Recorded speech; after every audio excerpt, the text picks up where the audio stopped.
At para sa ating detalye ng balita, Estrada, Villanueva, Revilla, sisingil sa anomalous flood control projects sa Enero 15, ayon kay Amy Marcos. Para sa detalye ng balita, DJ Joey Boy, ibalita mo.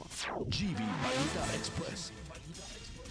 Sinabi ni Senador Amy Marcos na sisingilin sa korte sina Senator Jinggoy Estrada at Joel Villanueva, pati na ang dating senador na si Bong Revilla Jr. sa umano'y anomalous flood control projects sa Enero 15. Ayon kay Marcos, kompleto na umano ang ebidensya at pwede nang i-file ang kaso bagamat hindi niya sinabi kung saan galing ang impormasyong ito. Sina Revilla at Villanueva ay kasalukuyang respondents sa mga reklamo sa Department of Justice kaugnay ng aligasyon ng korupsyon.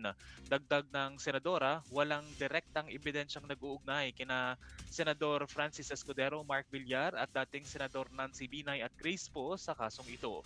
Iginiit ni Marcos na tila diversion umano ang mga kasong ito mula sa pagsasakdal sa mga House leaders na may kaugnayan sa flood control projects. Patuloy ang public demand na panagutin ang lahat ng opisyal na sangkot sa kontrobersiya. Para sa GV Balita Express, ito si DJ Joey Boy sa GV 99.9, Your Good Vibes.